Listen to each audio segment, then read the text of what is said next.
Thanks for coming over. Yeah, thanks for having me. We got Craig Francis. You get that right? That's right. That's right. Craig Francis. The one and only. I'm the only one that I know. There may be more. We're at the Western Hunt Expo. You guys have a booth, right? We do. Ultraview booth 7312.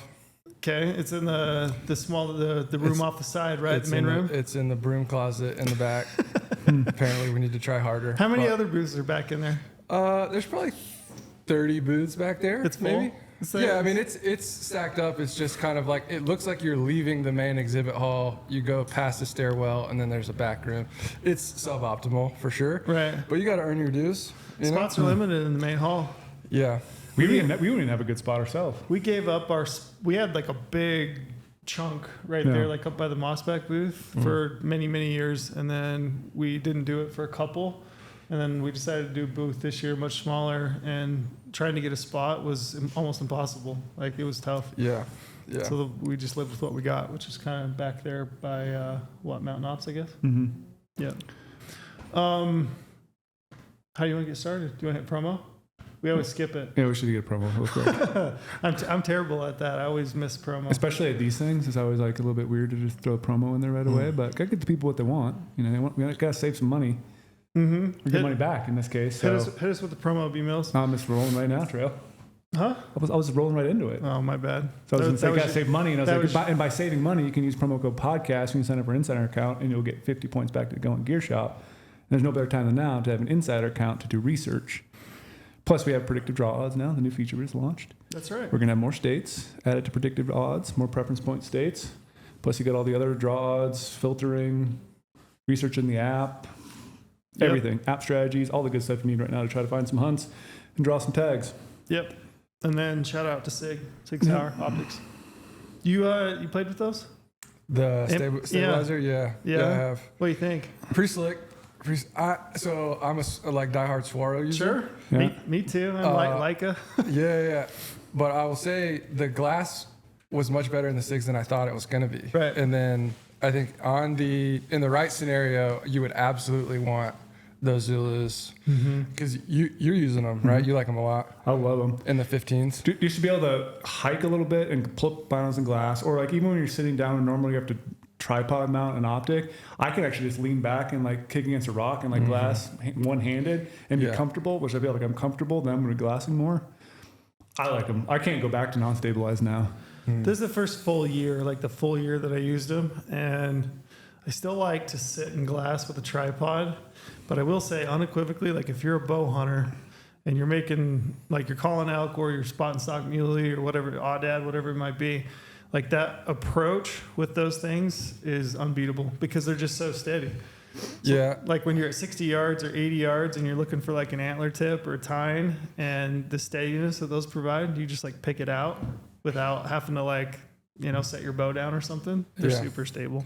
Have you guys liked the main? I'm like a traditionalist in the form factor, so like the physical shape, ergonomics of it. Yeah. So when I used them, I was like, this technology is rad. Mm-hmm. I can't wait until they figure out a way to like form it, make it wrapped a little bit more. Yeah. Just like it's not clunky, but I'm just not used to it. Yeah, because it's more boxy shape on the top. So you have to get used to where the fine focus is and where the button is. Right. Where it's not like a normal bino where you just like, fit.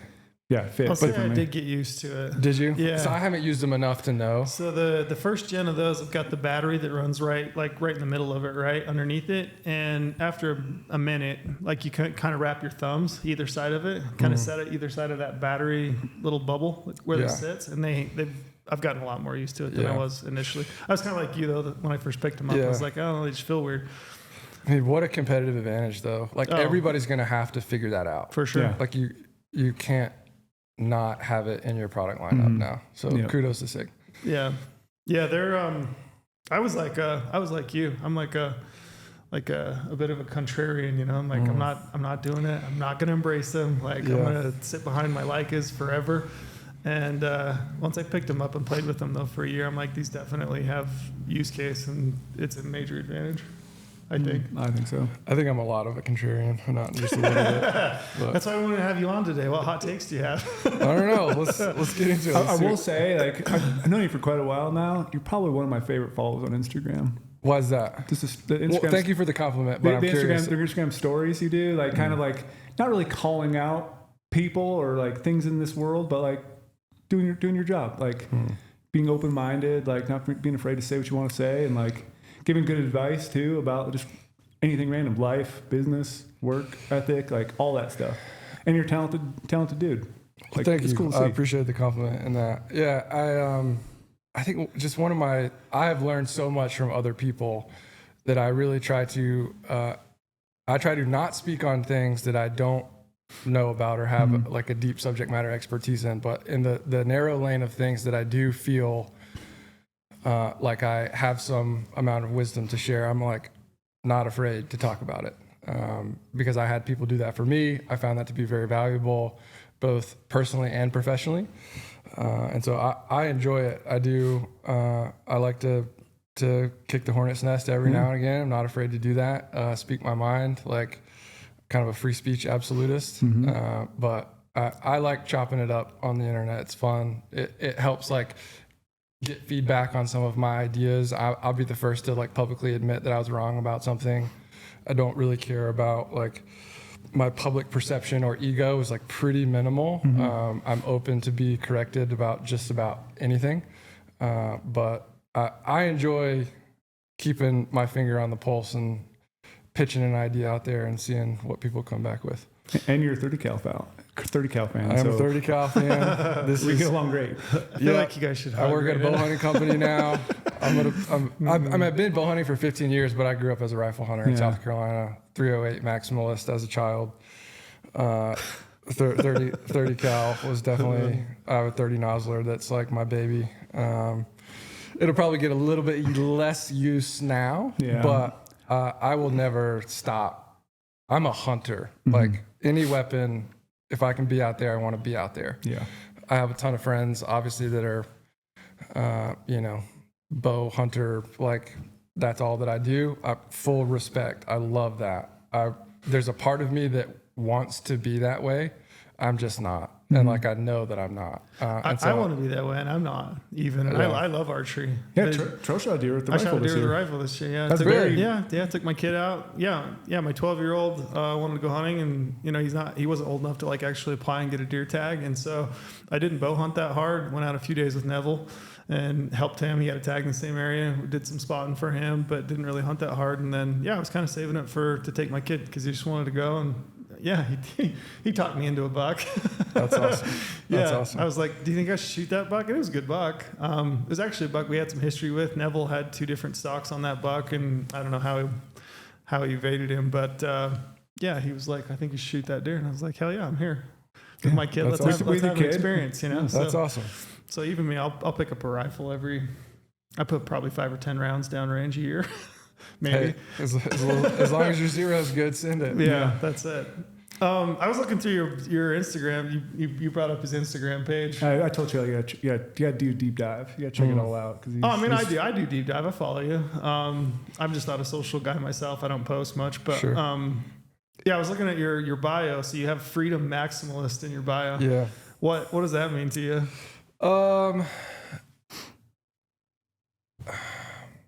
I believe in the old ideals that this country was built on. Without going too deep into this subject, I work with the military in a certain capacity. I care about what those guys do and what they do for us as American citizens. I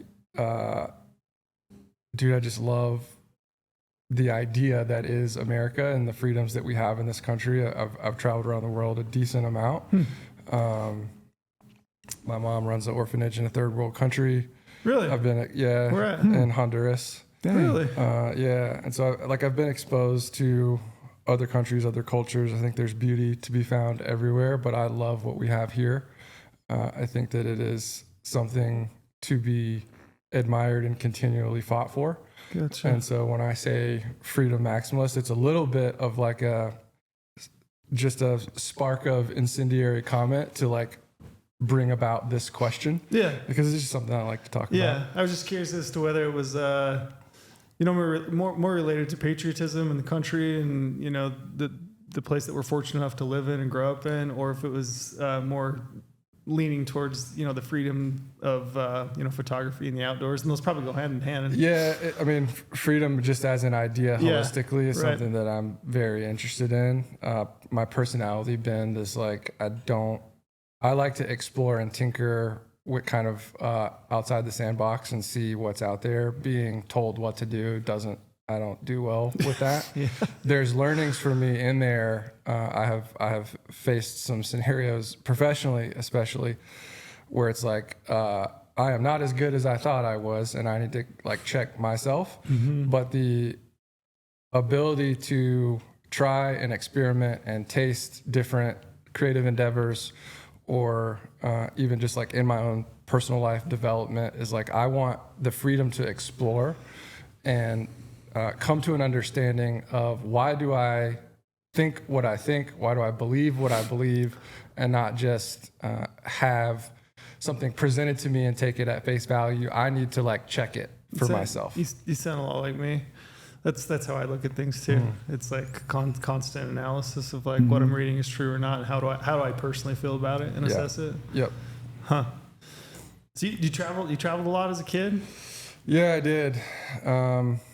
I've been to Africa, been down in Central America quite a bit. Gotcha. Yeah, and then around the States a ton, but. You grew up in South Carolina? South Carolina originally. What was that like? It's all I ever knew. Did you ever hunt gators? I didn't, but I had gators eat ducks that we would shoot. That was pretty common. Yeah, there's like some spots that we hunted where you don't send a dog. Yeah. Wow. I guess I never thought of that, but that's a thing. I sold a pair of boots one time. I had a pair of Kennetrek boots that just didn't fit my foot, and ended up selling them online to a guy. He bought them from South Carolina, and we just started chit-chatting and talking Western hunting. He wanted to come west, and he just started talking to me about hog hunting and gators. Yeah. And started sending me a bunch of photos of gators that those guys were shooting, and I started getting points. So I've got some points for gators in South Carolina. Really? Yeah, That's cool. Yeah, so built those up. I never actually followed through. We just didn't connect the dots over time. But I remember this guy just sending me pictures of giant gators. And at the time, I was like, I didn't know South Carolina had gators. That's kind of a sleeper hunt in South Carolina. Mm-hmm. It's absolutely a thing. I have not done it, but I have friends that have done it. It's one of the hunts that like doesn't really interest me personally, but I think that it's cool. Yeah. What about it doesn't interest you? I'm curious. So this is a like on the fly developing idea. I have like a list of species where I'm just like, I don't know, they're kind of cool to look at. I don't know if I want to kill one. Gators are on that list. Yeah. What else? People are gonna be like, that dude's nuts.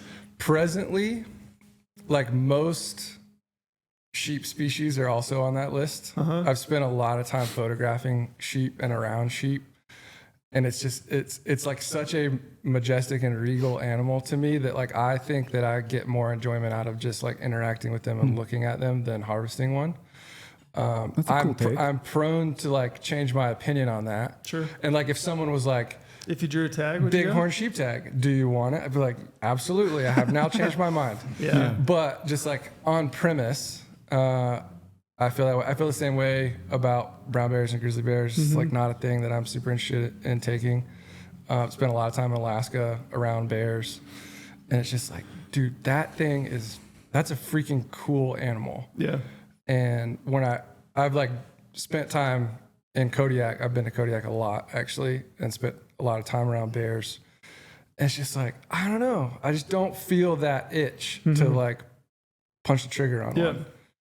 And there's like a developing idea of what's on that list, what comes and goes off of that list. I don't know. It's just like a thing that I think about. Yeah. I've only ever killed one mountain lion. I've told this before, but I drew a tag and then went out and did a bunch of hiking and scouting. And then I had a buddy that ran dogs, and he had mules, and he hunted them for mules, right? And I had a lot of respect for this guy. I wanted to hunt with him, and I wanted to hunt with dogs and mules and do the whole thing. And I did it one time, and I had kind of the same experience afterwards. I was just like, I don't think that that's for me. That was probably 10, 11 years ago at this point, but more recently, I don't know. I've been getting kind of the itch, and it's not necessarily it's the experience as a whole that kind of like draws me in. And I think back on that experience, and probably what sparked kind of a resurgence in me was I ran into this guy's nephew. He guides deer hunts and stuff and still runs dogs. And I ran into him on the mountain this year with my kid when I was hunting deer, and just started talking to him, and it was just like sucked me back in. And it's like their way of life that I find enchanting and interesting. And for me, it's been like, oh, I kind of want to do that again. You know? Just like being around like houndsmen specifically. Yeah. So in South Carolina, I grew up like hunting deer with dogs. That was like a very common. Really? Yeah. It was like my grandfather was a member of a hunt club that was mostly a dog club. He didn't participate in that himself. He would just like tower hunt and shoot a rifle. But I grew up hunting whitetails with dogs.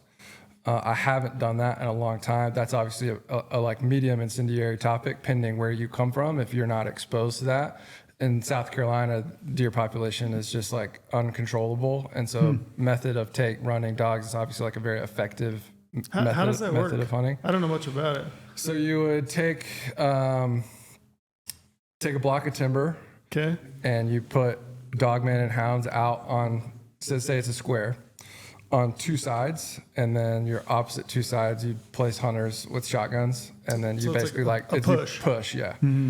Gotcha. Yeah. It's extremely effective. Oh, I bet. Yeah. I bet it's pretty wild and crazy too. It is. I got shot when I was 12. Yeah. With a shotgun? Yeah. A slug? Buckshot. Oh, really? Yeah. The nature of people that get involved in that kind of hunting can be a little bit. It's a very redneck behavior. Let's just call it what it is. Yeah. You like space people. You sit on a 5-gallon bucket, or at least that's what we did when I was a kid. And you space out like several hundred yards. And there's kind of like obviously gentleman's agreement of firearm etiquette when you're involved in such a thing. But that particular hunt, I was on like a dirt road was one side of the square, and I was sitting on it, and there was a guy. You're supposed to be spaced out 300 or 400 yards. And so like if the deer runs immediately in the middle between the both of you, it's kind of like it's too far for a shotgun. You're not going to do it. This guy sat, I don't know, maybe 120 yards to my left, like not far enough. And it was like a clear cut old timber property, and just a pile of does were like coming screaming through, like closer. They were probably 40 yards from him, which would have made him 80 or so yards from me. And I see him like bring his gun up and start swinging. And even as I was 12, even as a kid, I saw it happening, and I was like, oh no. Because you need to wait until the line is clear, because it's like a straight road, and he cut one loose like straight down the road. And I remember getting my arm up like this, and I got 3 In your side? Yeah, they skipped off the road. Wow. And they like went through my jacket and like kind of stopped in my like sweatshirt or whatever. Didn't break skin. Didn't break skin. No, but that guy didn't have a good day after that. My grandfather wore him out. How do you feel about the ethics of hunting with dogs for deer? I think it is if it is cultural commonplace, Sure. which it certainly is in South Carolina. The difference between like what's legal and what's ethical and what's your personal ethic, like there's a lot of leeway in that, right? So I fault no one who does something to the letter of the law. If it's legal, have at it. Whether or not I decide to personally participate is a different conversation. I'm not really interested in that now, but I don't look down upon people that do. I don't think that I'm better than or whatever. That is it. If the Department of Natural Resources or Fish and Game or whatever in that state says like this is kosher, go for it. Yeah, that's how I feel. It's not all that different from what I did as a kid. It was just, 12-year-old kids that were beating bush instead of dogs. Yeah, we used to do deer drives all the time in Wisconsin. We did the same thing. A bunch of people line out, push timber patches and push muleys. You put a shooter on a knob, and we did the same thing. Yep. Nobody hunts like that anymore. It's kind of a lost. It's kind of a lost thing, yeah. At least I haven't seen everybody post up in glasses. So you're saying we should bring it back and go do some. We could do a deer drive. Some deer drives. We can make Omar you mean Neville, Omar, and Omar be the brush beater. Try to do it with bows too. Yeah. I'd be into that. You'd be the brush beater, yeah. You'd be the hiker. You just run grids. Yeah, young. timber patches. When I was growing up, I was the youngest, so I always had to run through all Me the brush too. and push them all out to the Nope. older guys. You're the youngest. You're the brush beater, man. Yeah, that's what I did as a kid. Every deer hunt, we'd push timber patches. Yeah. So you grew up in South. How did you get involved in? So you hunted as a kid, Yeah. obviously, Yeah. from the time you were 12. Earlier than that, I mean, I grew up in a hunting family. My grandfather, my papa, like taught me most of what I know, or at least set me on the path to hunting. They lived on the Lake Murray in South Carolina. The biggest like single anecdote that I can tell you about his life is they had 4 chest freezers in the carport, and they were divided by animal. 2 of them were for fish, 1 was for deer, and 1 was for small game and everything else. Really? And so we'd hunt squirrels and coons and the whole 9 yards, and like anything that we shot, we ate. And it was like I didn't know any different. You eating raccoon? Mm-hmm. That was there's a lot of buzz right now going on about people eating raccoon. Some I mean, NFL I don't player, know right? that my grandma would do like a same as like squirrels, do like a perlo. I don't know if you guys are familiar with that. Yeah, it's gumbo is not the right word. It's like a slow cooker, like rice kind of situation. Gotcha. It'd be similar to how you could cook rabbit. It's very good.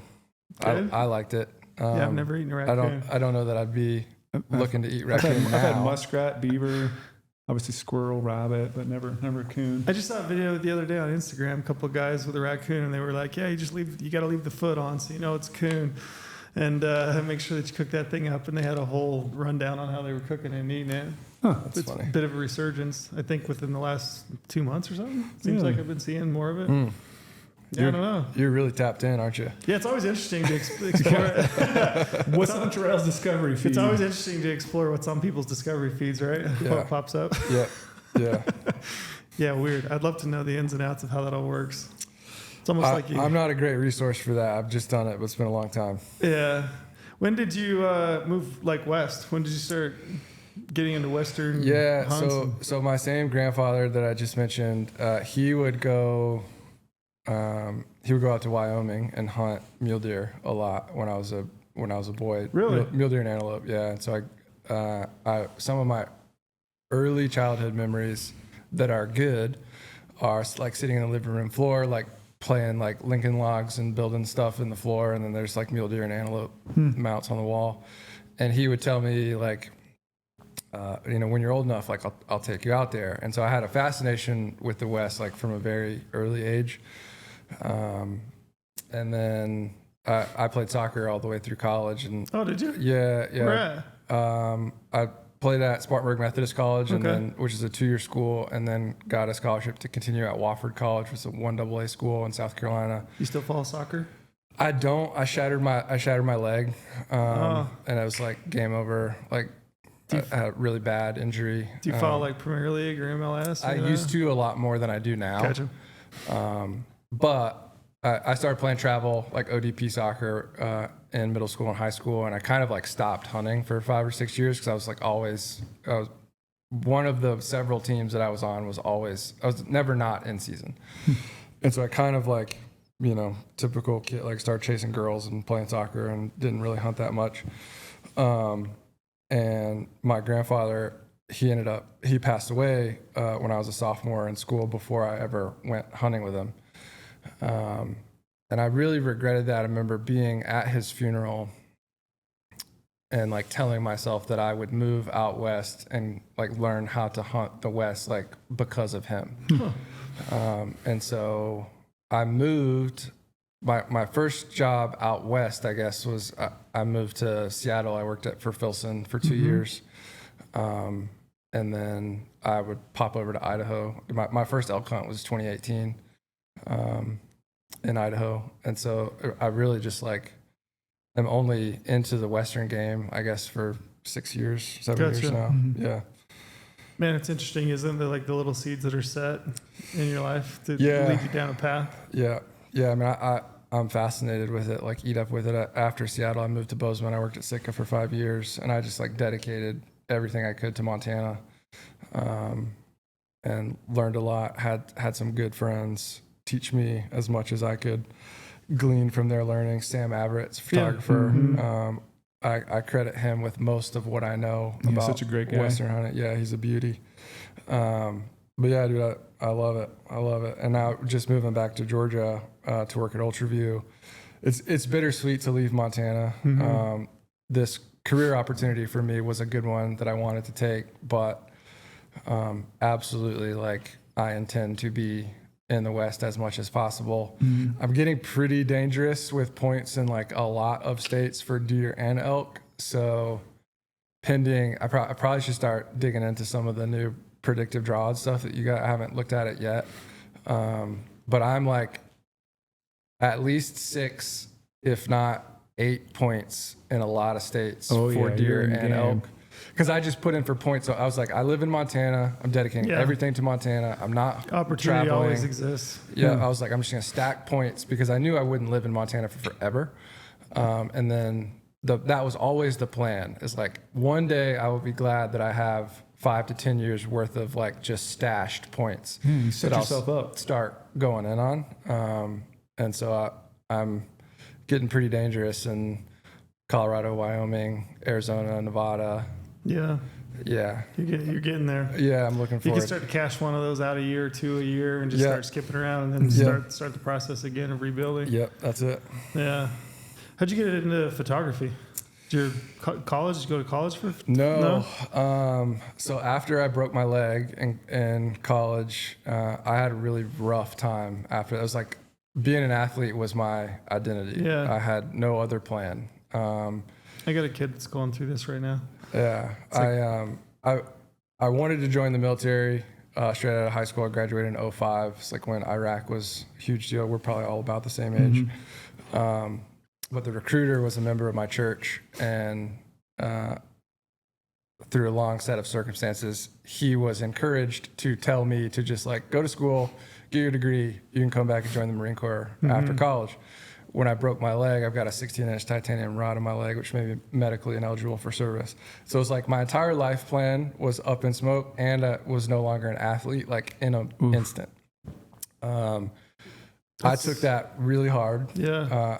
I had no like wind in my sails for anything. That was 2007. It's funny, man. I've been on a couple of podcasts recently. This topic has had occasion to come up every time. I'm trying to decide what that means. I'm becoming more okay, like talking about parts of my life that historically I haven't been. But in 2007 was when like the like opiates and Oxycontin was like being prescribed really heavily. After my surgery, I got septic. I almost died. I had a lot of nerve damage. I got prescribed Oxycontin. I went down that rabbit hole, like not of my own choosing, for a while. And I saw how devastating that can be personally. And I had just a really bad time. Was just like really sick with addiction to opiates, trying to get clean, not able to like tell my brain that I won't die if I don't have this medication. And eventually did get clean, but I knew I had to like radically change my environment or I was not gonna make it.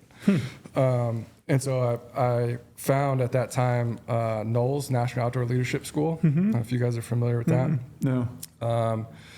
It's a worldwide program. It's headquartered in Lander, Wyoming. They do like wilderness education programs. Lander, huh? Yeah. So I haven't like dug into them in recent years. The assumption is that what I'm about to say is mostly still true, but it's like you pay to go learn how to do outdoor stuff. Yeah. They do as short as like 10-day trips up to like year-long trips.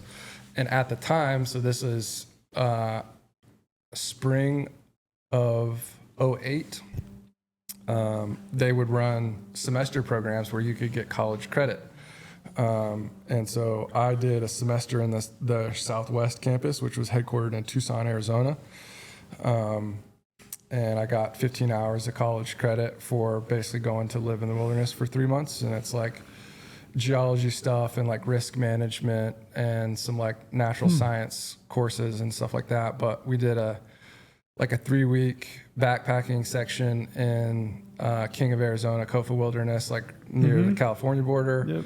Did a caving thing in Carlsbad, New Mexico, did 130-mile canoe trip on the Rio through Big Bend National Park. That's Dang. awesome. And then you kind of graduate the course with a, it's called ISGT, Independent Student Group. I don't know what the last word is. You basically, 4 of you plan a trip. They give you a drop off and a pickup point that's like 100 miles. And you do a rad plan, like route and design. And then you make your tertiary, like if shit gets sideways, this is where to come look for us.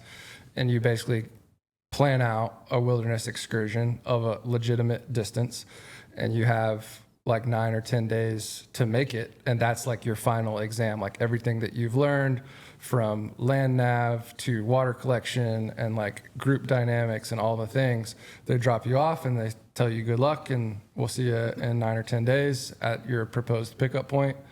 And that was in the Gila in northern New Mexico. Gotcha. And so on that trip, I took a camera because it seemed like that's something that you should Documents and do. memories. And that's where the photography thing really started for me.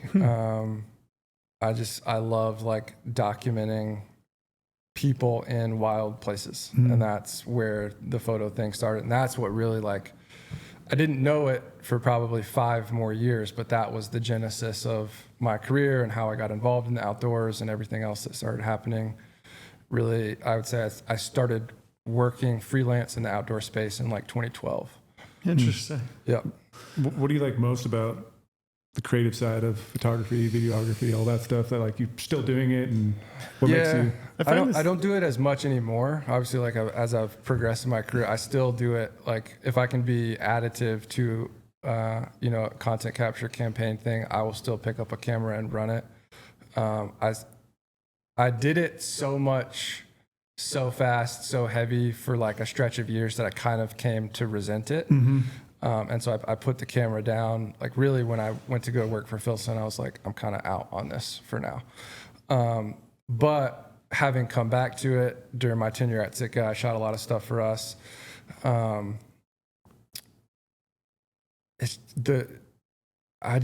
like don't fake the funk, like do the raw thing, like don't over direct. And it's just like it's from my grandfather. I grew up sitting on the floor, flipping through physical photo albums, just the memory capture of the nature of how our human brain works. Like you will forget things.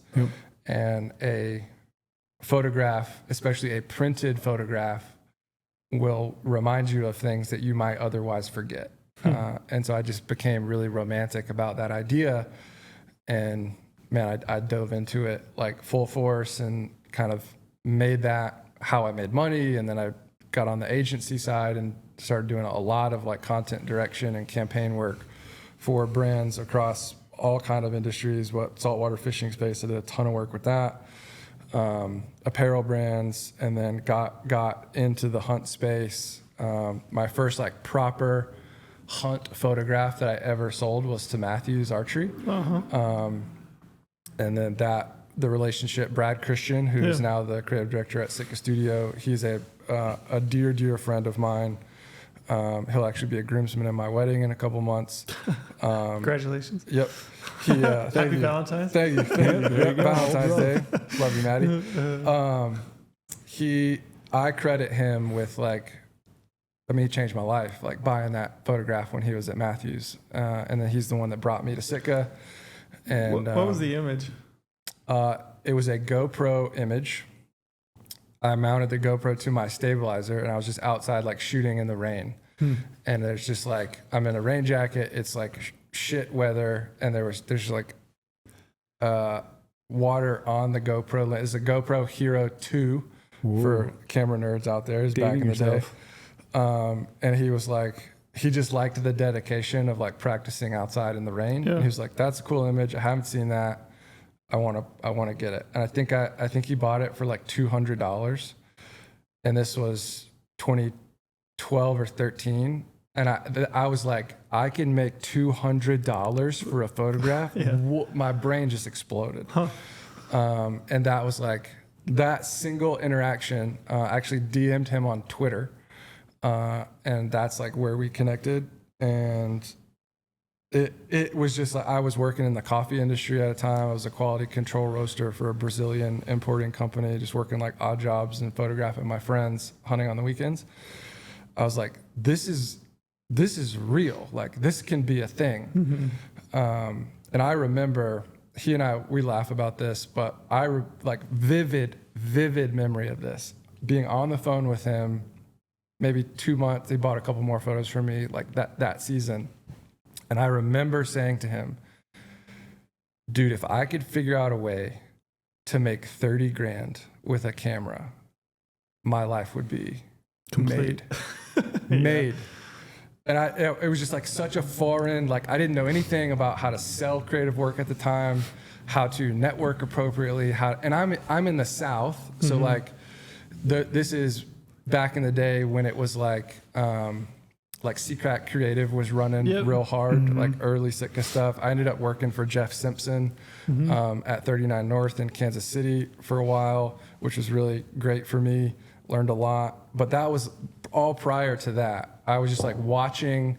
I was on Instagram like super early, like 2011 when it was first popping off, and watching stuff happening out west where like in the infancy of like outdoor creative work on the internet, not in print. Like when that was happening, I was like, that's it. Like, how do I figure this out from over here? And I guess in some ways, like I figured it out. Yeah. What makes a good photographer? Like what is the drive? Because here's the thing, like I hunt a lot. I spend a decent amount of time outdoors, but I lack this like innate ability and desire, I guess. I don't know. I often, with a camera? Yeah. So I often wonder, because Brady's a great photographer. We have several good photographers. I think Neville does a really good job at like capturing images, and he takes the time and the effort to do it. But I've often wondered, like, what is it that I seem to be lacking in that regard? Because I can appreciate a great image, and I love good photography. I really love it. And my dad's a great photographer. What is it in you, do you think? Like, what is that? Is it a creative? I mean, yeah. I don't even know if I'm asking a tangible question here, but well, you're pulling at a thread that has a theme that I talk about a lot. I think that there is a innate, like in your physical, like people are more right-brained or left-brained. Like creativity exists on a specific side, and like how more people's personalities are prone to tapping into creative endeavors or like concrete data endeavors, right? Like that's a thing. And so some of it I think is innate, and there is the biggest kind of variable that I like to identify in creative people is, do you have an innate curiosity? And some people have it, some people don't. And then developing the like technical acumen to become a good photographer, and good in every creative endeavor is 100% subjective. sure. I think you just have to like the journey of trying to make something that you enjoy because you enjoy it. And that can be written words, photography, painting, anything. It's just like, I have a curiosity within this subject. How I want to express or bring forth that curiosity is the creative medium of choice. For me, it was with a camera. And then you just need to have like a good reason.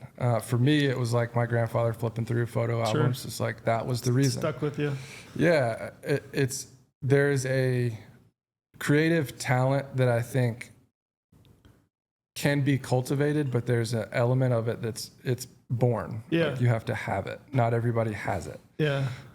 If you have it, you can work on it, be disciplined, just like anything else, like put the time in, and you can improve that talent. But there's a barrier to entry that's like, I have something here. And I think that that's true for any number of character traits in people, like whether it's a creative expression or not. Is like leaning into your own interests is a huge unlock. And this is like part of like what we were talking about earlier, the freedom side is like, I want to be free to chase the things that I decide I want to chase.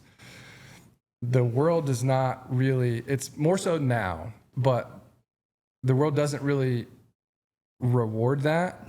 until you're willing to like be a little bit more contrarian and press against the edges of whatever system and box of thinking that you've been raised in, to say like, I'm willing to risk an untraditional approach to try something new. And whether it's like you grew up in a family that's like, go to school, get a job, take the safe route, like that's where I came from. Yep. It's like, I just really came to disagree with that train of thought. And creativity was my avenue to hit the eject button on that kind of like life framework. Yeah, to kind of create your own. Yep. I've often wondered, I would love, if it were ever feasible, maybe Elon can make this work, huh? With the neuron link or whatever it's called, just to like climb in somebody's brain, like yours, like Brady's, and just see. I'm always intrigued and interested. So like I see an image and I can appreciate the image, and there's definitely images that like I gravitate towards. You know, I'm like this like talks to me. I would love to be inside someone's brain to how do they see the world different than the way I see the world? Like when you're out assessing a landscape, whether you're on a job or you're on a hunt or whatever it might be, like I would love to crawl in one of y'all's brains just to be able to assess, like, how do you see the world differently than I see it? I think that would be so fascinating, because that's the thing about people, right? Everybody's perception is different. And I mean, we were talking yesterday, I think I was talking to Kenneth over at Kafaru, and we were just talking about deer and, you know, how they grow and develop in antler configurations, right? Because I love antlers, and I'm just obsessed with like the differences in how they, you know, different configurations and how they grow, and like everyone's unique, you know? And we were talking about age and health and nutrition and how that helps an animal versus hurts. And he's like, well, yeah, I mean, just look out across the crowd, you know, and you look out across the crowd, you walk in today, you're like, what, 6'5", 6'6", maybe? Yeah. I mean, everybody's built different, right? Everybody's so different, and the way that we see things is so different. I would love to. It would be cool to tap into. I would love to crawl in one of y'all's brains just to see, like, how do you guys see the world different than me? Because I see a shot and I'm like, man, that's an incredible shot. It really like captures something that I've observed and I've appreciated in the field, but I wouldn't think to capture it in the way that y'all do. Yeah. See what you mean. Which I think is really interesting. Yeah. It's a gift and a curse, man. I'll tell you. Yeah. Like, seeing the world in a creative eye can often be quite critical. And you have to, at least for me, learn how to keep that in like a healthy balance of like, I walk around looking at how things could be improved or how they could be more aesthetically pleasing to the eye.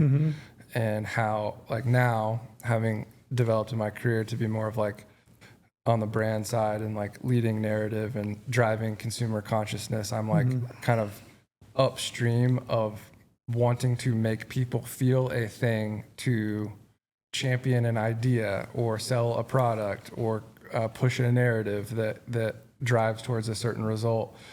It's cool.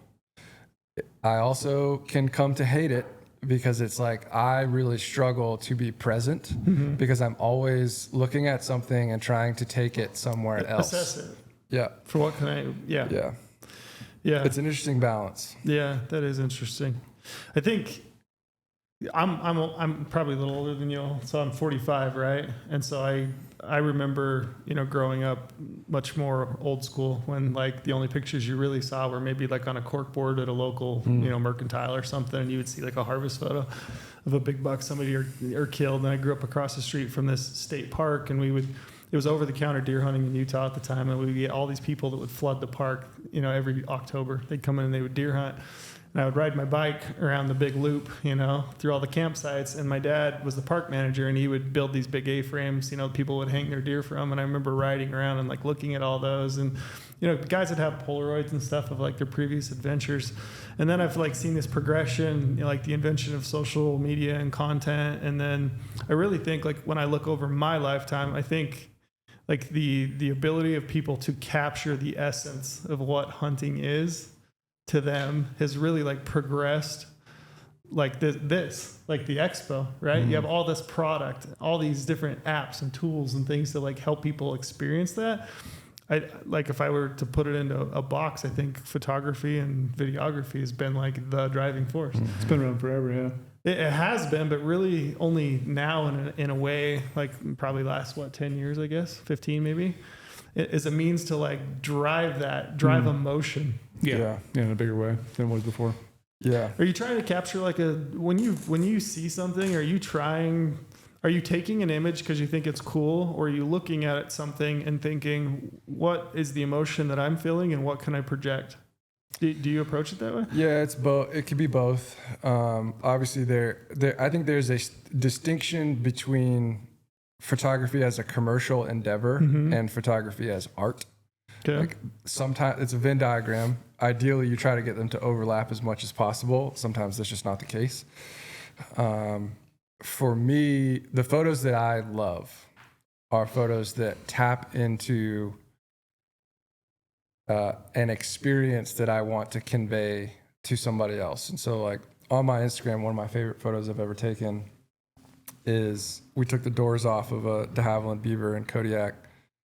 And I'm like leaning out the door and there's another plane, 100 feet below us and kind of back. And it's like coming over this lagoon while we were flying out to go fishing. And it's like that photo to me is so like technically like framing and composition. It's like maybe the most perfect photo I've ever taken, which is a little bit of just serendipity. And like I'm on the radio telling the pilot like, hey, can you pick up 50 feet or whatever. I'm trying to like construct the idea, but it's only going to happen once.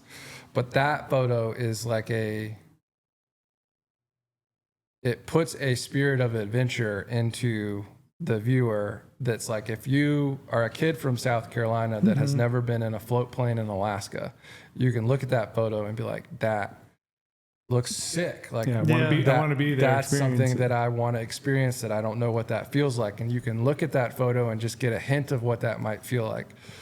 Every great photo, I think, has a component somewhere like that gives the viewer a sense of the place and then taps into an emotional connection, whether that is, like a rawness of, you're on day 10 of a hunt and you've hit your moment of accomplishment or your moment of failure, like you're going home, tag soup, you're not making it, and you're just like sitting there kind of dejected, like that's real. I'm after the photos that I love are always real, like not contrived, not set up. I'm not directing the talent. I'm not telling you how to sit, where to hold your face, turn into like none of that.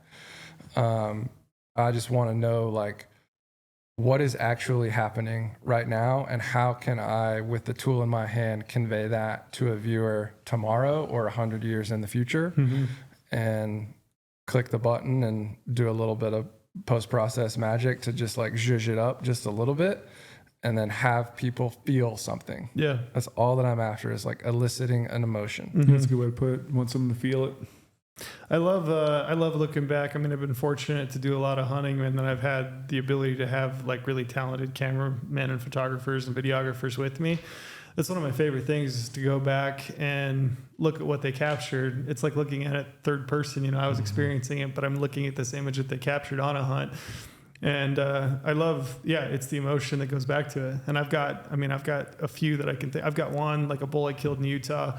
Kayam took the photo, and it's just like my hand like covered in blood, and I'm like moving the antler, right? But it's just like my hand. And for me, it's pretty simple, but it's just, a bloody hand. It's that crusty, bloody hand that you get when you clean an animal. But for me, like I see that image and it just like takes me back through all the grind, like all the suck, everything that sucked. And then just like the pure elation that I felt when that thing worked out, on the bull that I wanted, and, it was perfect. And photography is incredible. I think it's awesome. Yeah. It's fun. What kind of adventure? I wanted to talk to you about just like adventure hunts. You've been all over everywhere. I've done some stuff. I have a ton of stuff that I'd still like to do. Let's start there then. What is it still on the bucket list? Oh, still on the bucket list. Yukon moose is at the top with a bow.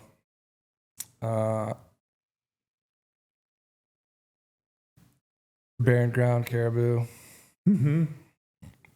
Have you not done that yet? No, Gotcha. I haven't done either of those. That was one for me. I did a hunt with Neville. We filmed it, and man, that was like one of those ones when I was a little kid, like the Really? tundra. Oh yeah, It seems like such a classic those place. herds of caribou, and like that classic image of a big bull dripping velvet, bloody antlers, hanging velvet. I have some video on the last day that I was there of this big bull, like 300 yards from camp. I took to the spotting scope. He just turns and walks off. He's got another bull with him, but man, just iconic. Yeah. Like when I think back to being a little kid, that was everything. Yeah. I hope you get to do that one. Man, I mean, I'll figure it out. Getting tougher, but yeah. At some point, yeah. Anything that I can go like for a long time, like most of what I'm after, the reason that I most love hunting is just the solitude of it. And so, a couple of years ago, I did 24 straight days in Iowa on a whitetail tag. And I was just like so much time in a stand. I wasn't by myself the entire time, but just like being alone with your thoughts and being able to be, on a mission, trying to accomplish something, but having unstructured time where you're disconnected from a screen. Freedom. Yep, 100%. And it's like any hunt that offers that, I'm into it. And so, I'm that hunt in Iowa. Actually, it's like I grew up whitetail hunting. I hunted Kentucky and Ohio and Illinois before, like the Midwest. Like when you bang horns together and deer actually do hit right, like that's freaking cool because they might do that in South Carolina for like 3 days. But I love whitetail hunting. But any like backcountry adventure stuff, mule deer, elk, like I'm still eat up enamored with that.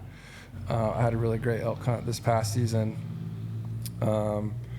Yeah, Took a great bull. Killed a hell of a bull. I did. It wasn't the bull that I intended to kill, but really? I did.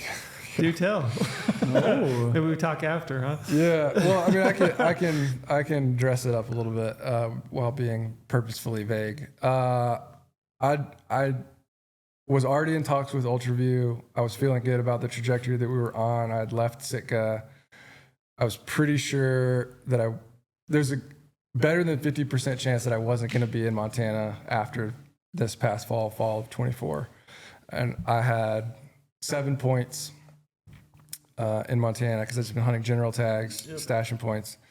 And I was like, I'm going to put in for this unit on a rifle tag that I think I had like a 17% draw chance. I hit it. It was a good unit.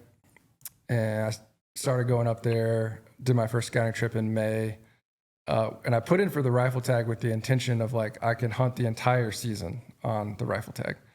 So it's like, I'm going to hunt. It's a unit where like serious bulls are.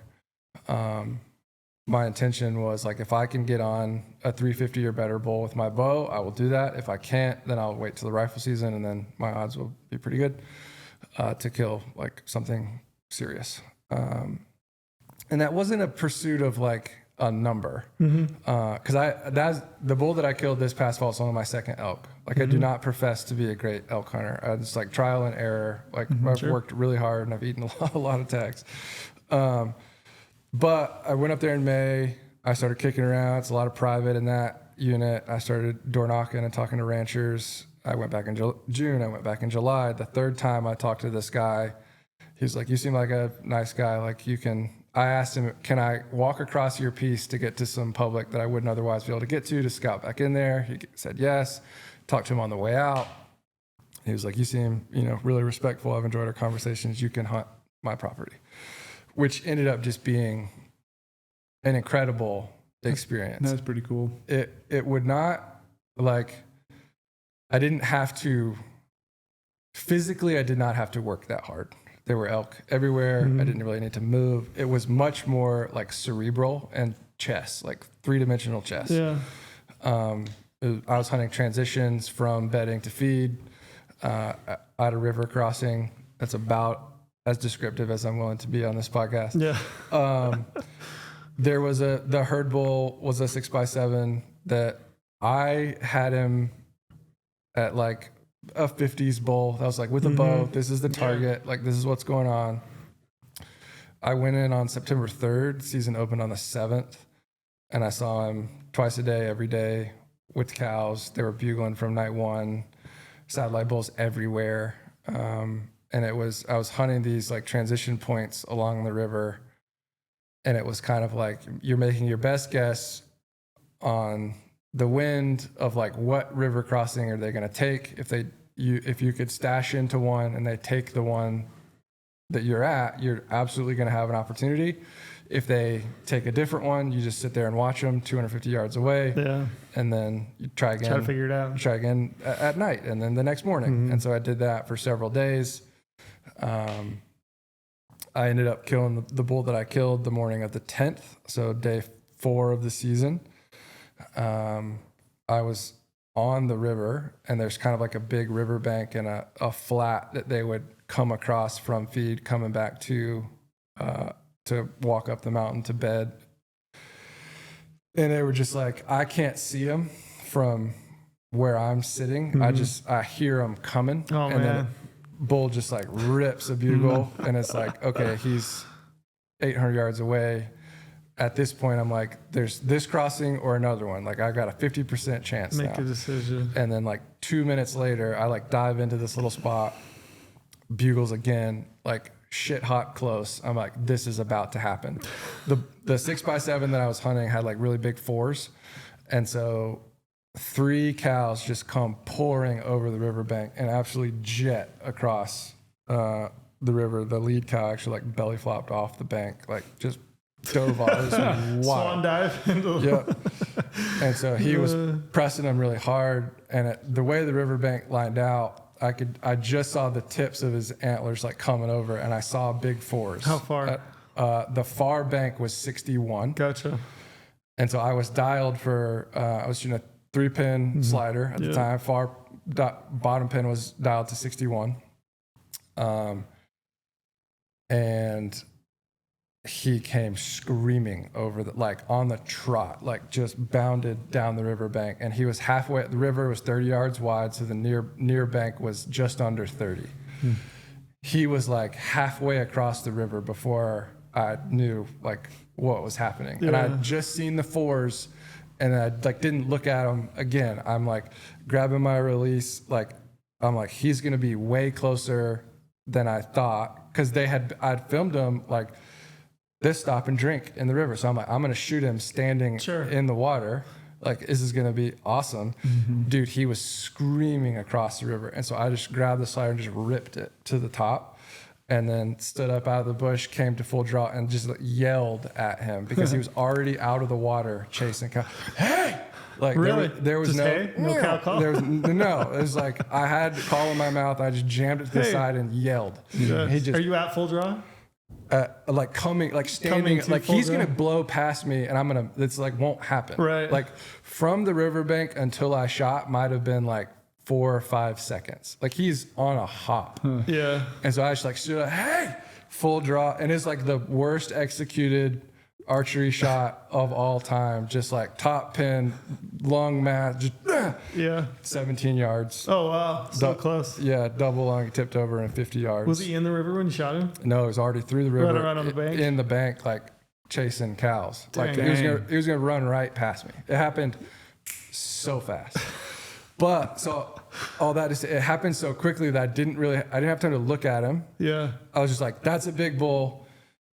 Shoot him. Yeah. And then I shot him, and then I like rip another arrow out of the quiver, run up out of the riverbank, and like get over it. There's kind of some mounds, and I like ran over, and I like watched him tip over like 20 seconds after that, because I'm thinking I'm gonna have to like hit him again. And he was dying right there by the time I like got around the kind of like river mound, and I could see him, and I was just That's like, the best. holy smokes, like what just happened? And I just like laid there on the river just for a minute, like trying to do like a mental inventory of what just occurred. That was my first archery bull. I've been trying for 7 years to do that. Oh, man. And so I was like, Feels so good. drinking it in, man. Yeah. And it was like, I was just awash with the emotion of it. Laid there for a few minutes, and then got up and walked over to him. And I got to about like 30 yards from him, and I'm looking for the 7th. And I'm like, what bull is that? wait a minute, that's not him. And I'd spent so much time looking at that 6x7 that my flinch reaction was like disappointment. And I stood there and I like walked up closer to him and I could see he was like a really good 6x6, but not the bull that I thought that he was. And then I can get like pretty emotional like in those moments. And I felt like that my initial reaction was disappointment, like really gutted me. Like I did not think that was respectful of what I had just done. I felt really guilty. And so I set my bow down, I kneeled down beside him, I put my hand on his neck, and I just like took a moment and I was like, this is a good thing that just happened. And for me to feel disappointment is fine and understandable based on the story that I had been telling myself. I'd gotten attached to this one bull. Sure. And by the nature of the setup of the hunt, it was realistic for me to get attached to a specific bull. Yep. And then I was just like, thank you for your life. You are no less special than the bull that I intended to take. This is awesome. And I just like reprogrammed my thinking in like a 30-second window. And I like killed that guilt and disappointment emotion. It was funny, like I was sitting there, just like propped my bow up and kind of faced back towards the river. It was like legal shooting light. I shot him like 2 minutes after legal light. Like it was very quick. And so the sun's like coming up, looking at the river. It was a scene, man. It was awesome. Yeah. It's And I like hear a bugle like 1,000 yards away, and it's the bull that I meant to shoot with like 3 less cows. And so the bull that I shot had peeled off 3 cows, and he was pushing them up the other side. It's kind of poetic, isn't it? It was cool. It's like, I love hunting because it's a game that you can never win. Sure. And it was like, next time. Yeah. Turns out, this is the cool part of the story. I had met a bunch of landowners around there, like when I was door knocking in the summer. And the nature of where I was hunting, there were guys that had access like up on the top that could see like all of my activity, but couldn't come down to where I was. And about a week later, I got a text message from one of the landowners who's like, hey, I know that you were hunting that 6x7.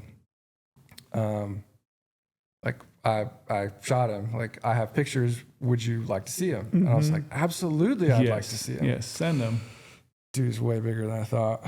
Really? Yeah. He was huge. Wow.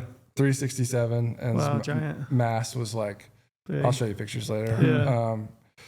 Yeah, so my bull went 341. That's a great bull. Yeah, stud. Yeah, Stud bull. The other bull is 367.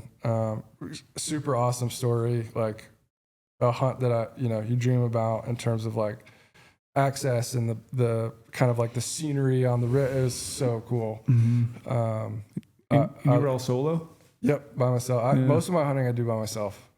I'm not opposed to like hunting with other people. I do prefer, pending what the hunt is, I like to be by myself.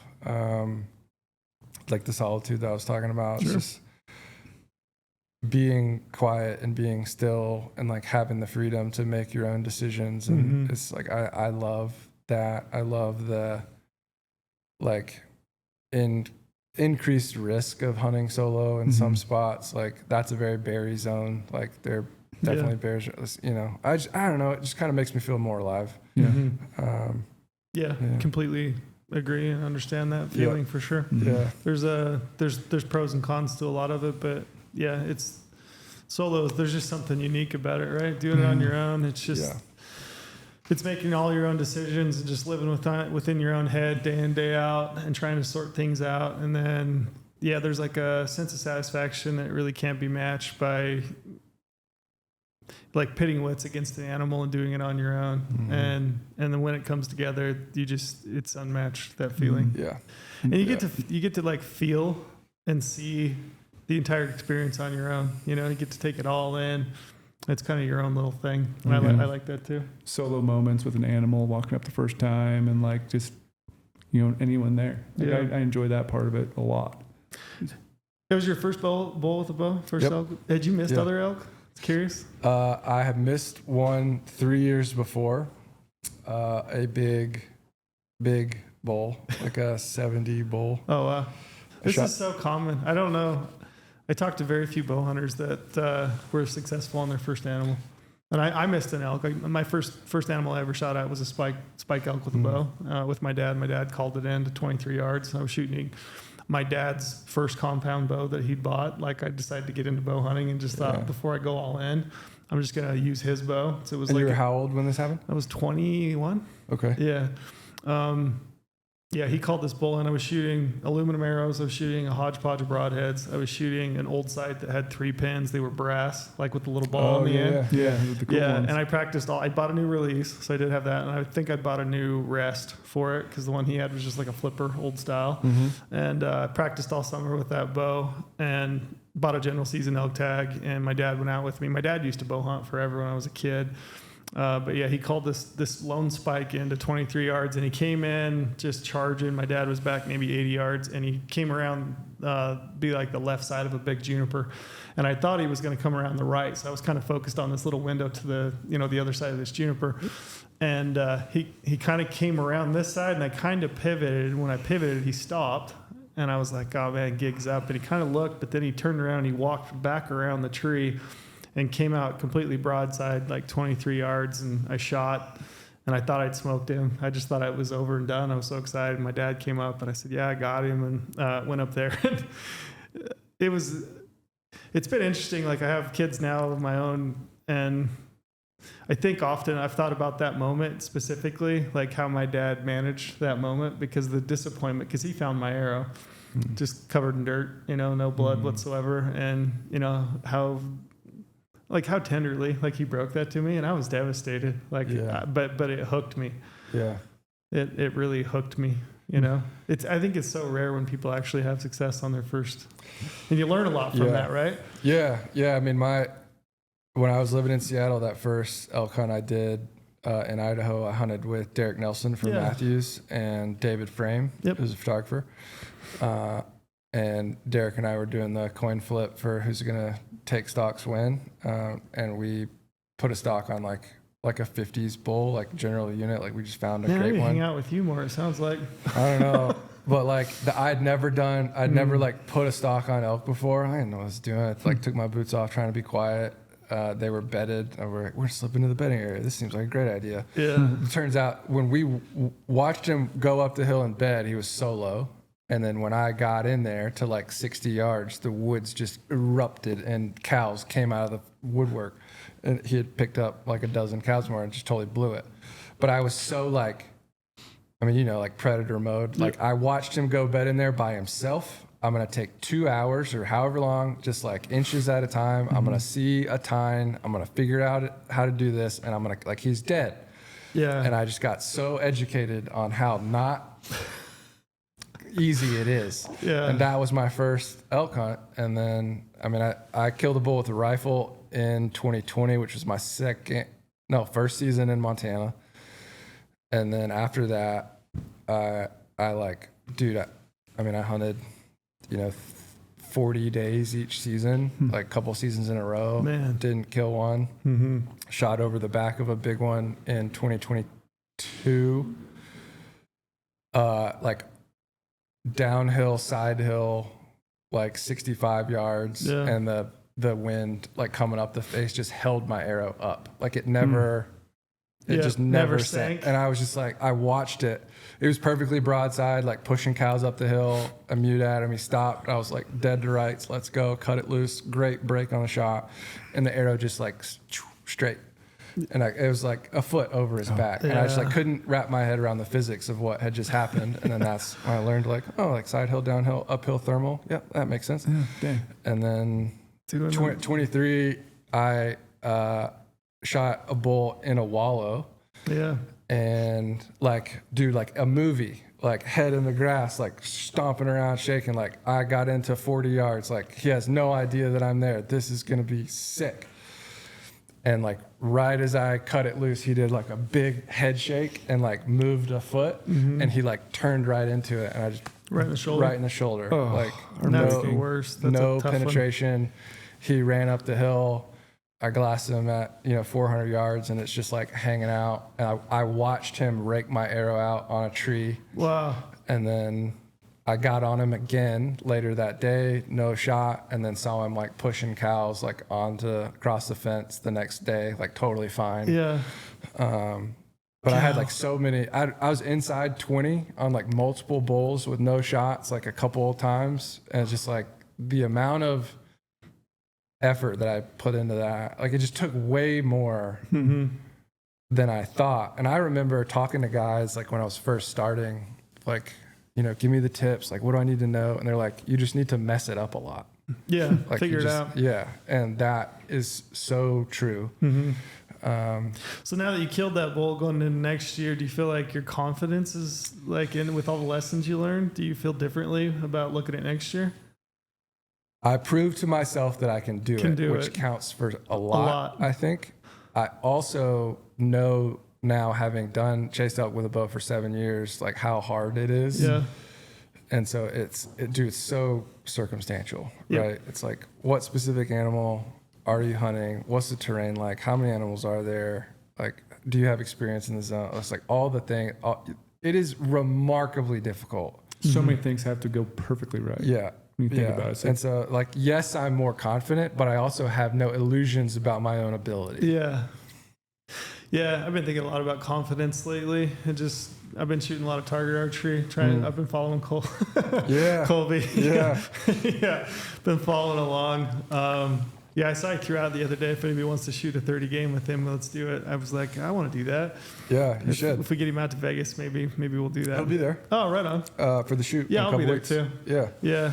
He'll beat me pretty good. But yeah, I've just been thinking a lot about confidence, and it's like in regards to hunting, I know that like if I look back, so like I killed a really good bull the very next year after I missed that spike. And I mean, it was a perfect scenario, hunted with my dad. And when that happened, it was like the impossible became possible.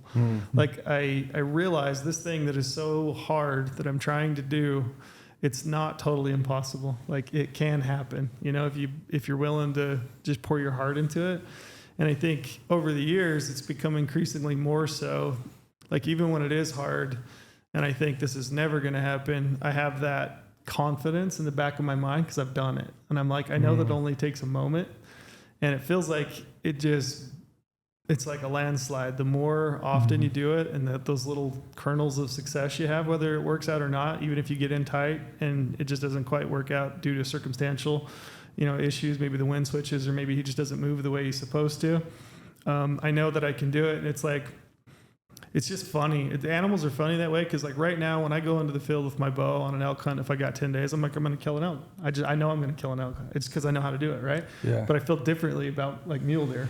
You know, mule deer, I've done it, but it's like, man, I don't quite have that same feeling of confidence that I have with elk. So can we dig on this confidence thing? So for sure. This will make sense in a minute, but I want to probe at this. If I can do an Ultraview thing here. Yeah, please. So tell me more about what confidence means to you while you're hunting.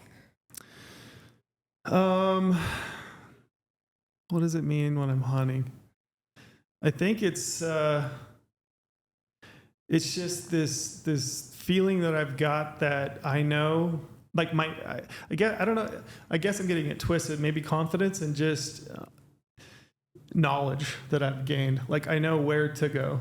Like I know where a bull is most likely to be on any given time of the day. Like what's the best habitat? I guess I know enough about animal intuition and behavior that I have a good bead, a much better bead now at this point on where I'm likely. And then I think confidence in my actions, like that final 100 yards. I feel like I have a much better understanding of knowing when to cow call, not to cow call, when to bugle, not to bugle, when it's time to just shut up and run, when it's time to like go slow and sneak, you know, or how to approach the wind. And it's just a confidence. It's just like I feel like my abilities, I've done it enough times now that like I just trust my intuition and I go with it. Like that first thought, like I think this is the right thing to do for this moment. Like I go with it and it increasingly works out over the years, you know? I think I don't know if that explains it, but that's kind of how it feels to me when I'm out there. It's interesting because people ask, I've had a lot of people ask, you know, like tips, tricks, how do you do it, right? and you try to explain to somebody why you do what you do, but it's really hard to capture because I can't put them in my mindset in the moment in each situation because they're all different, right? It's really hard to like communicate that to someone. And I don't know, a lot of the things I feel like I do is just intuition. And I think it's built on confidence, like in having observed it and seen it and done it and having a good understanding of the animal and it just kind of works out. Yeah. But do you have thoughts on this? Yeah, I think my terms of confidence in that situation is just ability to read the mountain. I feel like I can just really analyze everything. And it's like what Trail's kind of saying too about the intuition about where things might be or why they might be there. Like, I don't think a lot of times they're really good at educating that. But like if I'm on the mountain, I know like, okay, I'm probably gonna find a mule deer right there. And if not, I know to change my plan really quickly, move to a different area, glass from a different angle, and I'll probably find one here. And just like literally learning what I'm looking at on the mountain and adapting that situation to put the confidence in my favor because I know I'm going to find one eventually because of how I'm working and all the e-scouting and all the tools I have in front of me, all the glass and everything. And I will find one and I will kill it. And I go into every hunt thinking I'm going to do that because the confidence is so high of everything I've done and ability to adapt on the mountain and, adjust from different other hunters and learn how to deal with pressure and learn how to just never give up. And like the mental game, I think is one of the biggest things I've ever learned. Like everyone was asked, like, how do you go into these crazy hunts and then, get animals? I think it's just, I'm just willing to stay out there when it's raining and be willing to glass all day, push through anything. I mean, as you're talking, you're mentioning things like hunting pressure, right? I feel like I've experienced enough of it to know that like it's not the end. No, just, I don't. Just You because get you see some other discouraged. people or you see some animals that are bumped, you have a buck that you're trying to kill and he gets bumped. It's this confidence that I have. Like I think I could find that animal again. I'm not going to give up because I've done it before. And yeah, same thing with just your ability to like stick it out, and even in moving, like your ability to be more adaptable. I'm like less intimidated than I once might have been by my ability to like survive on the mountain, go to an area, go further, stay longer because I've done it. And I guess that's probably what I think of when it comes You're to not going to get too confidence. stubborn. Like, I know this spot has to have an animal. Yeah. Like, no, like the other spot over here could totally have an animal. Might be even better than what I'm thinking right now. Leave it, go find other animals. And I think sometimes you get married to a unit or an area and you're like, this is all I really know, and this is really all I feel comfortable with. And if I push out into something else, it feels uncomfortable because I don't know what I'm going to find, and I might waste days. And I think sometimes we talk ourselves out of it because we're uncomfortable with it. And I think the longer that I've done it, the more comfortable I've become, the more confident I've become with just being like, yeah, I'm going to do it. and even when you fail things, it's like I missed a buck one year with my bow in a sweet little basin, and then I knew eventually I'm going to turn him up again and I'm going to kill him next time because I now know what I did wrong and be able to adapt from that. And 3 days later, found him again. First stock after I missed him, went right in there and killed him at 30 yards. Like, to know I could do that because, all right, I already failed once. I'm confident now where he's going to be, what he's going to be doing. I know everything about him from all summer scouting. It's my target buck. Slipped in there, killed him. It's like, just, I don't know. It comes with experience, I think, a lot of it. Yeah. So this is why I asked this. Just indulge me for a little bit here. Yeah. So in my new role at UV, running brand and marketing for us, trying to create like a compelling consumer facing narrative is like most of what's in front of me for this year. And I've been circling the drain on this idea of like, what is our job as a company to offer our customer? And what does that enable them to do? And so I'll flesh this out live right now. This is not on the internet anywhere yet, but precision builds confidence is the brand narrative that we're going to run with. And so for anybody that maybe isn't familiar with UV, Colby Hanley, our founder, started Ultraview as a target archery company in his dorm room at Georgia Tech. I'm not a competitive archer. I have never shot a single competitive round in anything. I've probably shot less than 100 arrows at paper in my entire life. I'm a self-taught bow hunter with a lot of bad habits. I've never professed to be, quote, good at this, but I love it. It's funny, like I know you watch like the me and Chris P shoot off thing. I love that. Yeah, It's it's so like great. I'm getting drug on the internet, but like I don't care. Sure. Like I'm willing to be bad in public in the pursuit of becoming better. Like that personally is just like a core belief that I think is really important. But the precision builds confidence thing is we start as a target archery company. That is a precision game where accuracy is the only thing that matters. So in 2016, when Colby's making Starlight, the first UV target scope that's integrated into the things, there's not wires and battery packs like hanging off of everywhere. That is a way to offer with a physical product, the shooter, more a precision instrument. Colby would tell you that we are a product design firm and a marketing company.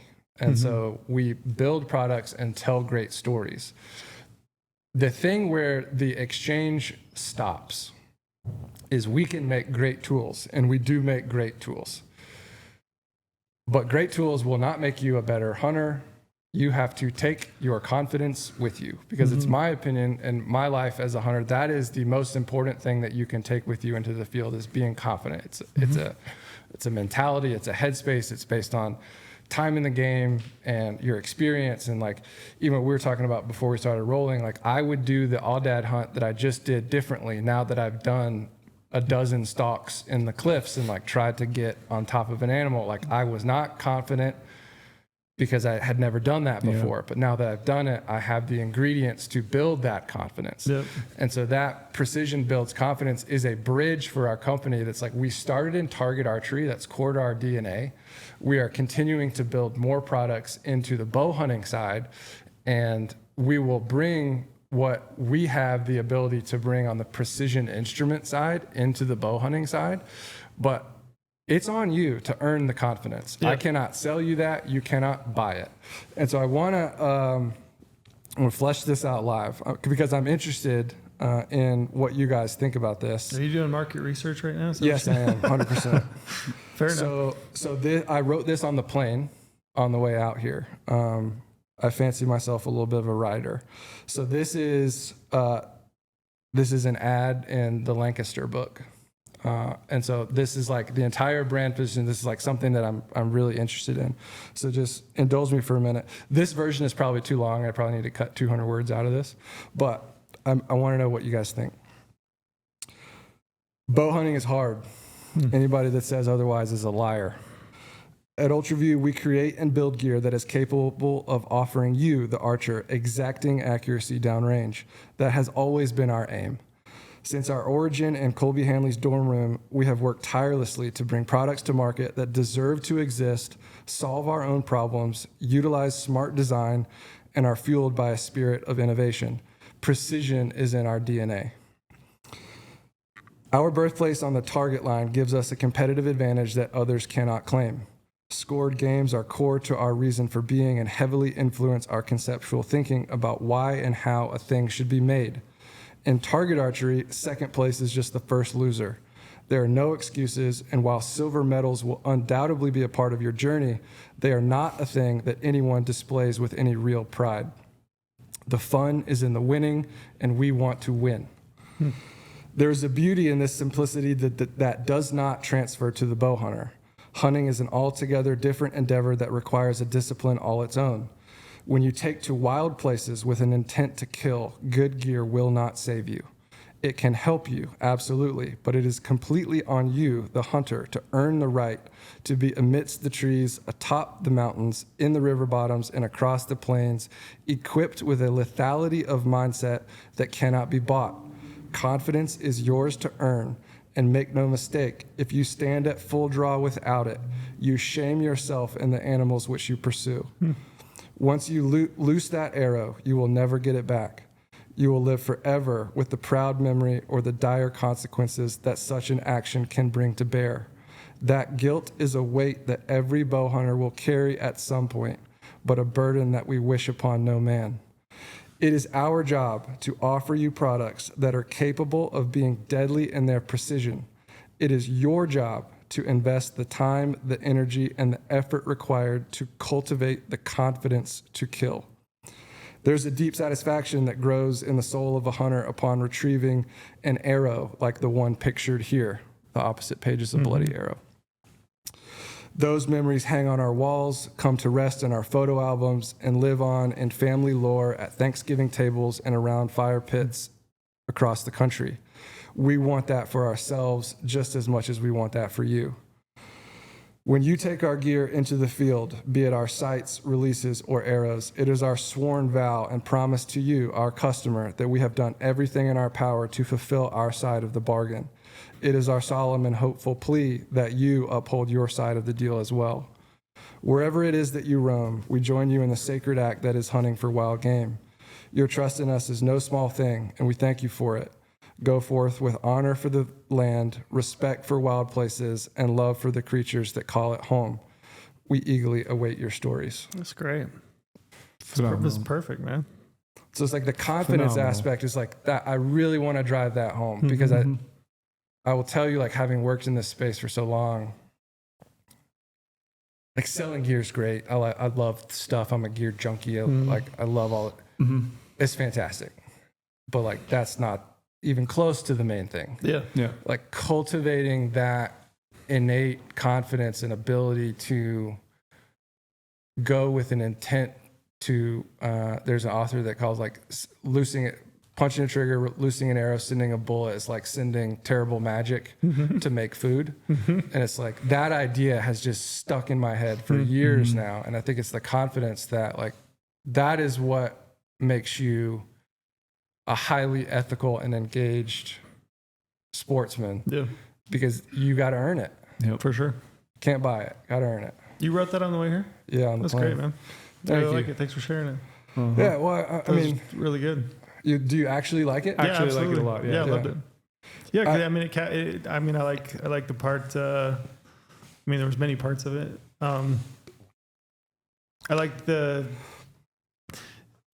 sharing campfire stories and things, around the Thanksgiving table. Yeah, and great gear is great. I love great gear. But it really is just the means to this bigger experience that I want. Yeah. Yeah. Listening to it, you can't help but want to be a part of that. Sure. I mean, you want that that's the feeling, you want idea. that emotion, you want to, you just want everything about that in a hunt. Yeah, I mean, like, man, I'll pull no punches here. Like, in the competitive landscape that is business within the hunt space, like, I'm as competitive as anybody. Like, I'd like to win, and I want our stuff to be better. I want to have an audience that loves our mission and uses our products and believes that we're the best in the game. And like, I want to win. Way, way, way more important than that is, dude, I love what I call capital H hunting. Sure. Like, I work in this space because I love hunting and because I think about hunting all the time. And if I had another job, I would be less effective at that job because I would be spending most of my time thinking about hunting. So like, I have to work on hunting stuff. And for me, like, the mission that is hunting and the reason that I really work in this industry is because I'm terrified that the lifestyle that I love could be legislated out of existence before I'm dead. Right. And so grabbing like a brand megaphone and just saying what I think, if I can find a company that aligns as closely as possible with what I think, and Ultraview is that company for me right now, is like, I think that that's good for the culture of hunting. Yeah. And that's what I really care about. I think that competition in the marketplace is great because it pushes everybody to be better. And so people ask me like, well, what do you think about this company making that release or that site or whatever? And I'm like, it's great. I hope they sell a lot of them. Yeah. Because if they do and they beat us, that's fair. Yeah. Like, that's what I'm after. Right. Now, I'm confident that we're not going to lose, and I like to beat people just as much as I like to win. That's kind of a character flaw that I have.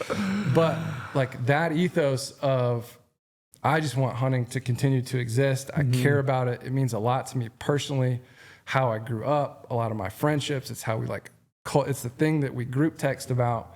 It's the stories that we tell. It's how we plan our vacations. It's how we spend our disposable income. It's like all of that. If hunting were to stop, dude, I'd be fucking devastated. Yeah. It's interesting too. The older I've gotten, I would agree with you. I would be devastated for myself. I would be devastated for everyone collectively. And I try to retain this mind frame. We get people talk at us and they say, you're putting more people in the field. You're getting more people interested in hunting. You're giving people tools that they can use to draw tags, and it's more people competing for a limited resource, right? How can you do that? Don't you feel personally, are you juxtaposed, right, to that because you want it for you, right? Everybody kind of wants that for them, right? Sure. And I don't think that I wasn't this way always, but the older I've gotten, I just keep reminding myself what hunting and those experiences have meant for me in my life, the value that I hold, like the genuine, like life-defining moments that I've had through hunting. I would be a real dick if you didn't have if I didn't want that for other people. Yeah, you want because people they to never have those experience. same experiences. Somebody that's never done it, I mean, it can change their life. It could hold the same places in their life that it holds in mine, and it would be really selfish and really dickish of me to not want that for them also, and everyone. And so that's how I feel about it. Like if I have to work harder, if I have to wait my turn, it's okay. I'm okay. I've become increasingly more okay with that because somebody's getting that tag. Somebody's having that experience. Somebody's life's being changed. Yeah. Somebody's developing memories. Somebody's taking their kid hunting. And I'm okay with that. And it's become more important to me. Yeah. And that's the beautiful thing about hunting in this country is that resource, the wildlife's held in public trust. Everybody owns it. Yep. And like you can draw a tag and you can go out there and do it. And that the thing, like maybe we'll tie this back to the creative side of hunting and like why I care so much about that is really that whole conversation, our lifestyle continuing to exist is not contingent upon guys like us. Yeah. It's the non-hunting voting public that you have to tell them a story that is like morally defensible, like ethically sound, ecologically based. And it's like, if you can present a reason for being for hunting in a way that is not just palatable, but respectable, like that is getting wins and good PR for the way that we live. And I, on more than a couple occasions, like what I'm about to say, like, hear my heart in this. I don't think that I'm some champion of what we do here. I think there's a culture of hunting where it's like, you're a hunter. So if you step out of line, I'll cover for you because we have to protect our own. I do not agree with that. Like, I think that if there are people doing damage to the thing that we love, we have to like police our own ranks. I really kicked the hornet's nest hard a couple of years ago in this state. There was a really big buck that got killed in a way that I didn't think was very ethical. And a photo went super viral. And I freaking rang the bell on that thing. And the niche hunting industry on the internet, like, laid into me real bad. I was like, I do not care at all about you guys coming at me like this. Like, that photo does a supreme amount of damage to what we're all trying to do out here. And that, like, be better than that. Yeah, I already can envision the photo you're thinking of. Yeah, is in Utah. We don't need to give it more pub. But, like, I really care about doing this. I don't have kids yet. Like, God willing, I will have some. And like, I want my kids and grandkids to be able to enjoy the thing that my grandfather taught me. Yeah. And like, that's why I work in this space. That's why I care about it as much as I do. It's why it captivates most of my attention. And I give a lot of energy to it, is because it's a thing to do that coordinates my steps and directs my life, that I find just like deeply satisfying. And so being willing to engage in difficult conversation at times, like with our own people, because that reflects to the larger culture. And it's really them that get to decide whether we get to continue to legally do what we love to do. And so building a brand like Ultraview, trying to present it in a way that's like, most people, the lion's share, statistically, almost everyone will never be a bow hunter.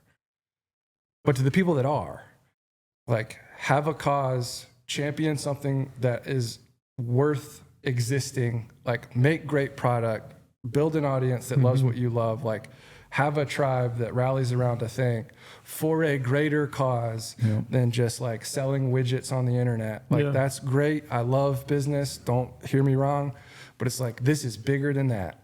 Yeah. And everybody is on the same team, but my opinion is that it's every teammate, like you hold your teammate to a high standard, because I think that it's worth doing, and damage comes quickly and progress is cultivated and it takes a long time. And I just really believe in this idea. And so presenting that idea of confidence is like, if you've got hunters we're gonna bumble around in the field. I certainly do. For Still, sure. I'm always gonna. But if you can like progress along the trajectory that is your own as a hunter, cultivate that confidence, share it with other people, that becomes a narrative that I think is respectable by broader culture. That's real impact. That's what I'm most interested in.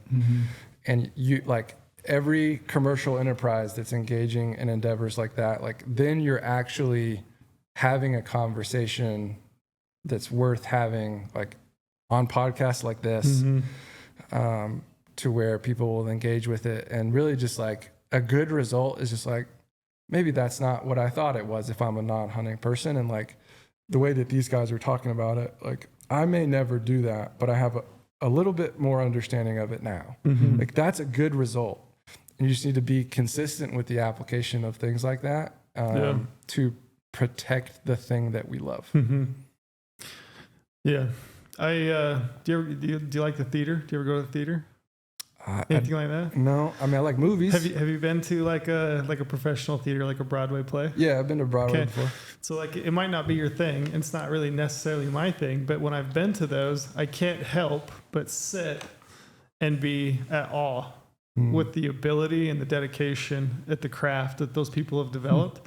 And I think about that same mindset. I would like to be the type of person, the type of hunter that even if somebody, it's not their thing, that they look at it, what I do, and think that guy's genuinely passionate and dedicated in a way that, you know, he's done his craft to the best of his ability. And I think you can always appreciate that in somebody.